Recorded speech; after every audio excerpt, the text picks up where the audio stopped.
ഇത് വെറും ഒരു മലനിരയല്ല. ഇത് ഇന്ത്യയുടെ ജീവശ്വാസമാണ്.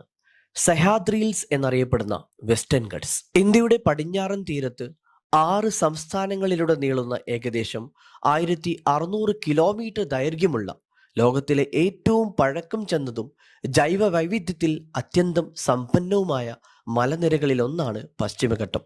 യുനെസ്കോ വേൾഡ് ഹെറിറ്റേജ് സൈറ്റ് ആയി അംഗീകൃതമായ ഈ പ്രദേശം ഇന്ത്യയിലെ ഏകദേശം 30% സസ്യജന്തുക്കൾക്കും അനേകം നദികൾക്കും ജലസ്രോതസ്സുകൾക്കും ആവാസ കേന്ദ്രമാണ്. ലക്ഷക്കണക്കിന് മനുഷ്യരുടെ ജീവിതവും ഉപജീവനവും ഇതിനെ ആശ്രയിച്ചാണ് നിലനിൽക്കുന്നത്. എന്നാൽ നിയന്ത്രണമില്ലാത്ത ഖനനം, വനനശീകരണം, റോഡ് നിർമ്മാണം, ഡാമുകൾ, വൻ കെട്ടിടങ്ങൾ എന്നിവ പശ്ചിമഘട്ടങ്ങളുടെ നിസ്സഹായമായ പരിസ്ഥിതിയെ ഗുരുതരമായി ദുർബലമാക്കി.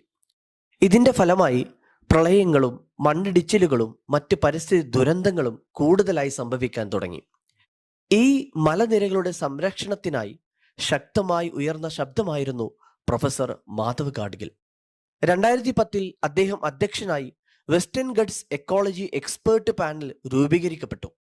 അതിന്റെ അടിസ്ഥാനത്തിൽ 2011 സമർപ്പിച്ച ഗാഡ്ഗിൽ റിപ്പോർട്ടിൽ ഒരു മുന്നറിയിപ്പും ഒരേ സമയം ഒരു രക്ഷാ വിളിയുമായിരുന്നു. പശ്ചിമഘട്ടത്തിന്റെ 64% ഭാഗം എക്കോളജിക്കലി സെൻസിറ്റീവ് ഏരിയയായി പ്രഖ്യാപിക്കണമെന്നും മൈനിങ്, കോറിംഗ്, ലാർജ് ഡാം, ഇൻഡസ്ട്രിയൽ പ്രൊജക്ട്സ് എന്നിവ കർശനമായി നിയന്ത്രിക്കണമെന്നും റിപ്പോർട്ട് ശുപാർശ ചെയ്തു. പരിസ്ഥിതിയുടെ ദുർബലത അനുസരിച്ച് പ്രദേശങ്ങളെ എക്കോ സെൻസിറ്റീവ് ഏരിയ 1, 2, 3 എന്നിങ്ങനെ വിഭജിക്കണമെന്നും അദ്ദേഹം നിർദ്ദേശിച്ചു. ഈ റിപ്പോർട്ടിന്റെ ഏറ്റവും പ്രധാനപ്പെട്ട ആശയം ജനപങ്കാളിത്തമായിരുന്നു. പഞ്ചായത്തുകളിലൂടെയും പ്രാദേശിക സമൂഹങ്ങളിലൂടെയും തീരുമാനങ്ങൾ എടുക്കാതെ പരിസ്ഥിതി സംരക്ഷണം സാധ്യമല്ലെന്നായിരുന്നു ഗാഡ്ഗിലിന്റെ നിലപാട്. എന്നാൽ രാഷ്ട്രീയ സമ്മർദ്ദങ്ങളും ഡെവലപ്മെന്റ് പ്രയോറിറ്റീസും കാരണം ഗാഡ്ഗിൽ റിപ്പോർട്ട് പൂർണ്ണമായി നടപ്പിലായില്ല. പിന്നീട് വന്ന Kasturi Rangan committee ecologically sensitive area പരിധി 37% കുറച്ച് കൂടുതൽ ഡെവലപ്മെന്റ് ഫ്രണ്ട്ലി സമീപനം സ്വീകരിച്ചു.